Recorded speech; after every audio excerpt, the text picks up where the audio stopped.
Dear student, आज हम pedagogy of economics में जो पढ़ने जा रहे हैं वो हमारा विषय है अर्थशास्त्र का शिक्षक।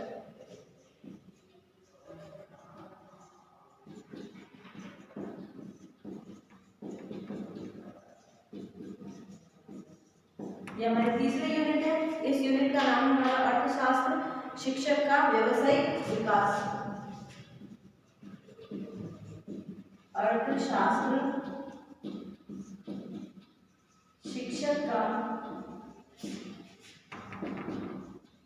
व्यावसायिक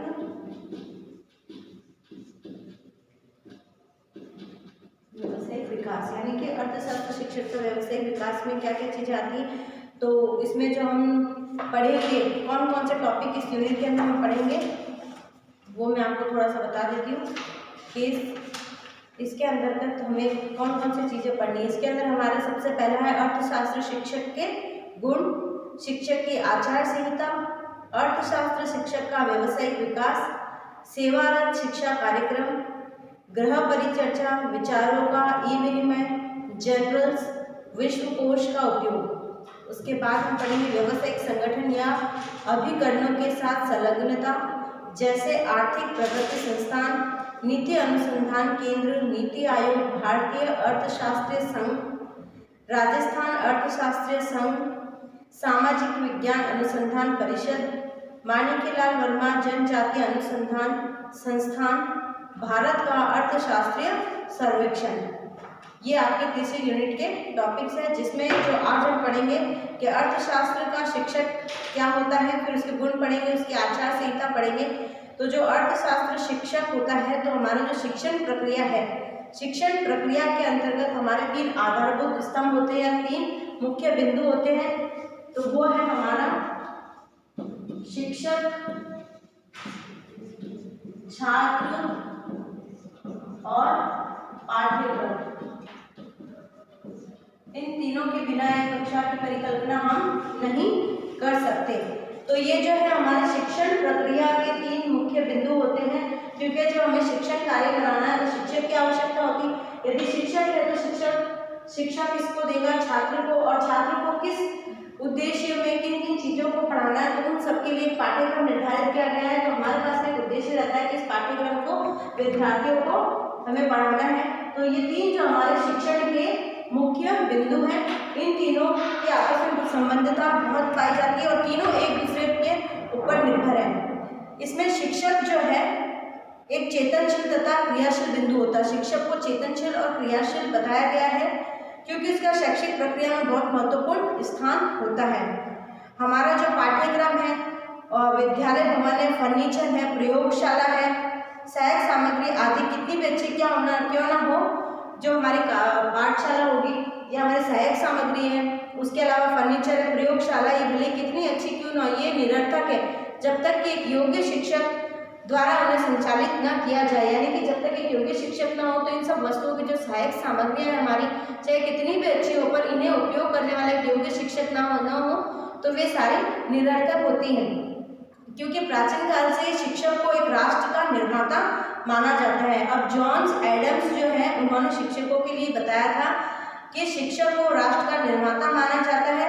समाज की उन्नति का जो भार होता है वो भी शिक्षक पर ही होता है, वही समाज की प्रकृति और उन्नति के लिए उत्तरदायी होता है। बाइनिंग ने शिक्षक को विद्यालय की आत्मा कहा है। बाइनिंग ने शिक्षक को विद्यालय की आत्मा की संज्ञा दी है। शिक्षक वह व्यक्ति है जो न केवल छात्रों के व्यक्तित्व का विकास करता है बल्कि संपूर्ण राष्ट्र के प्रतिरूप का निर्माता भी वही होता है, और छात्रों से ही राष्ट्र का निर्माण होता है। अब गॉरफोर्थ ने शिक्षक के महत्व को स्पष्ट करते हुए ये प्रस्तुत किया है कि एक व्यक्ति को मारकर तुम एक ही जीवन को नष्ट कर सकते हो, परंतु गलत शिक्षा देकर तुम संपूर्ण परिवार को मारते हो तथा राष्ट्र को महान क्षति भी पहुंचती। यानी कि यदि हम एक व्यक्ति को मारते हैं तो एक ही जीवन नष्ट होता है, पर यदि गलत शिक्षा देते हैं, किसी को भी हम गलत शिक्षा देते हैं तो संपूर्ण परिवार नष्ट होता है, संपूर्ण राष्ट्र नष्ट होता है, राष्ट्र की बहुत ही क्षति यानी हानि होती है। समाज शिक्षक के महत्व का कोई अवमूल्यन नहीं कर सकता। तो ये था शिक्षक की परिभाषा थी, किस प्रकार शिक्षक एक राष्ट्र का निर्माता होता है। और बाइनिंग ने शिक्षक को विद्यालय की आत्मा कहा है। उसके अलावा गॉरफोर्थ अवयव प्रस्तुत किया, एक अन्य रूप प्रस्तुत किया जिसमें कहा है कि यदि हम एक व्यक्ति को मारते हैं तो हम सिर्फ एक ही जीवन नष्ट करते हैं, किंतु यदि हम गलत शिक्षा देते हैं तो संपूर्ण एक पूरे परिवार को हम नष्ट कर देते हैं, जो कि राष्ट्र को बहुत ही क्षति पहुंचाता है। अब अर्थशास्त्र शिक्षक के क्या क्या गुण होते हैं उसके बारे में हम चर्चा करेंगे। तो सबसे पहला गुण है अर्थशास्त्र विषय का पर्याप्त ज्ञान। अर्थशास्त्र विषय का उसे पर्याप्त ज्ञान होना चाहिए, पहला गुण है अर्थशास्त्र विषय का पूर्ण ज्ञान। एक सफल शिक्षक वही कहलाता है, एक प्रभावी शिक्षक वही कहलाता है जिसे अपने विषय का संपूर्ण ज्ञान हो, यानी कि जो छात्रों की शक्तियों तथा क्रियात्मक संभावनाओं का अनुभव इसी के माध्यम से किया जाता है। वह विकास के उस स्थान पर तभी खड़ा होता है जब उसके अंदर छात्रों की शक्तियों तथा क्रियान्वयन की संभावनाओं का अनुभव करना आता हो। और छात्र ऐसे अध्यापकों का आदर करते हैं जिन्हें संपूर्ण विषय का ज्ञान होता है, क्योंकि यदि शिक्षक ऐसा अध्यापन अपने अध्ययन को न छोड़े और अपने विद्यार्थी को समझे, यदि शिक्षक ऐसा नहीं करता तो विषय संबंधी जो ज्ञान है वो नष्ट हो जाता है। यानी कि शिक्षक को अपने विषय का संपूर्ण ज्ञान होना चाहिए। समय समय पर यदि विद्यार्थी उनसे कोई प्रश्न कर रहे हैं तो उन प्रश्नों का उत्तर उन्हें संतोषजनक तरीके से देना चाहिए, धैर्य को अपनाना चाहिए, तभी विद्यार्थी शिक्षक का सम्मान भी करते हैं। नेक्स्ट जो है प्रभावशाली व्यक्तित्व।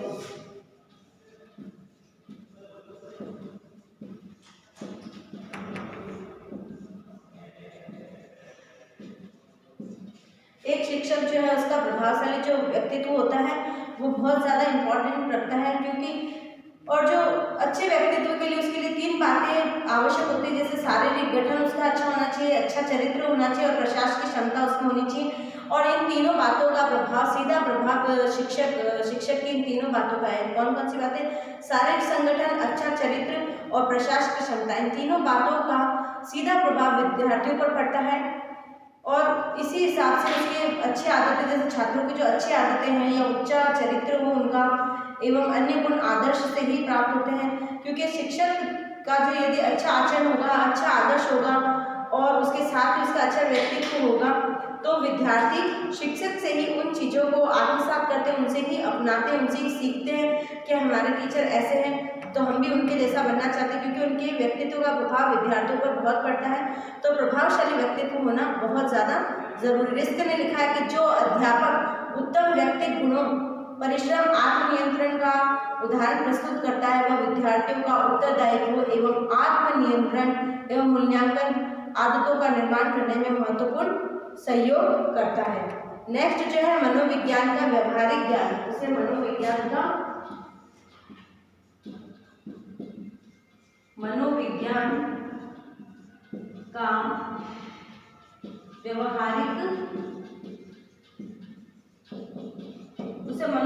व्यवहारिक ज्ञान होना भी बहुत ज़रूरी है, क्योंकि वर्तमान शिक्षा जो है हमारी मनोविज्ञान के सिद्धांतों पर आधारित है। इसके लिए ये भी ज़रूरी होता है कि जो भी अर्थशास्त्र शिक्षक हो उसे मनोविज्ञान का विशेष रूप से बाल मनोविज्ञान का ज्ञान होना, जो भी ज्ञान होने में भी सिर्फ ये नहीं कि सिर्फ उसे मनोविज्ञान का ज्ञान होना चाहिए, मनोविज्ञान का जो व्यवहारिक ज्ञान है उसका ज्ञान होना उसे बहुत ज़्यादा जरूरी है।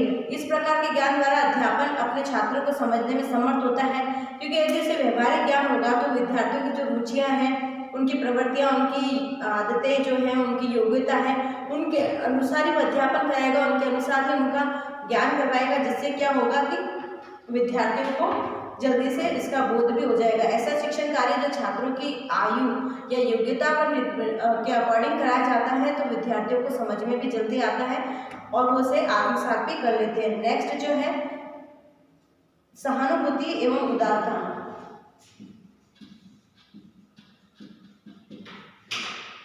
सहानुभूति एवं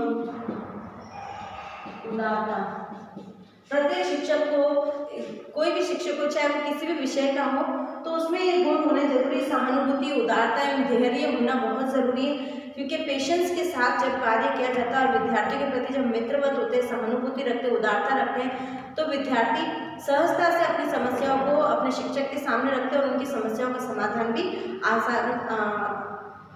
आसानी से हो जाता है। नेक्स्ट जो है नेक्स्ट जो इसका क्वालिटी है शिक्षक की वो है नियंत्रण शक्ति।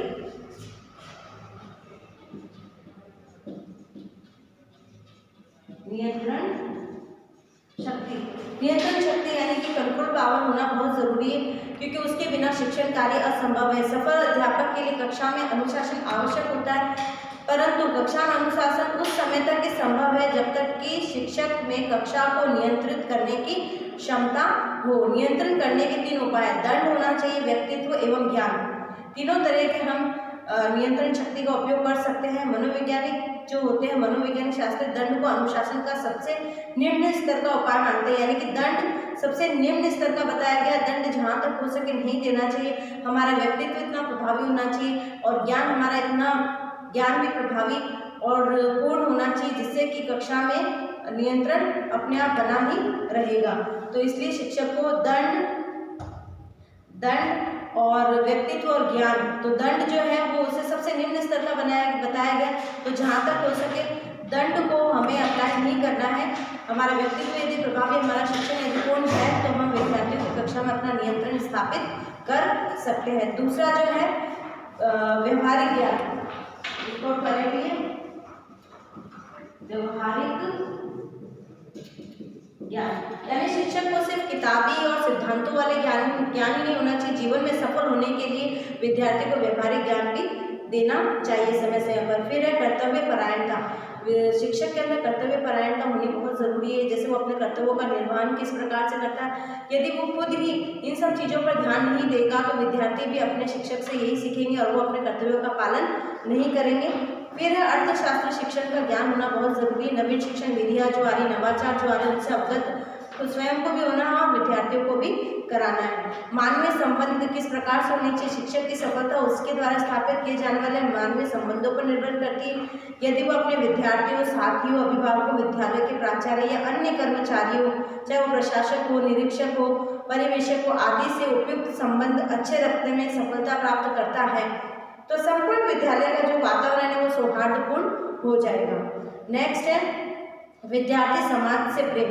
विद्यार्थी को समाज से प्रेम करना उन्हें सिखाना चाहिए। सामाजिक जो गुण होते हैं उन्हें अवगत कराना चाहिए, उन्हें सिखाना चाहिए, उदाहरण पेश करनी चाहिए ऐसे, जिससे कि विद्यार्थियों में सामाजिक गुण विकसित हो सके। नेतृत्व का आदर्श यानी कि नेतृत्व की जो भावना होती है वो भी विद्यार्थियों में रखनी चाहिए, क्योंकि शिक्षक खुद एक लीडर होता है और उसे अपनी कक्षा पर नियंत्रण करना चाहिए। नियंत्रण होने के साथ ही नियंत्रण से ही पता चलता है कि वो अपने कक्षा का नेतृत्व किस प्रकार से कर रहा है। तो आज जो हमने पढ़ा था वो था हमारा अर्थशास्त्र शिक्षण का व्यावसायिक विकास, ये हमारे यूनिट का नाम है। और अर्थशास्त्र शिक्षक क्या है, किन 3 स्तंभों पर आधारित है शिक्षण हमारा, वो बताया गया। उसके अलावा अर्थशास्त्र शिक्षण के क्या गुण होते हैं वो हमने यहाँ पर चर्चा की। Thank you.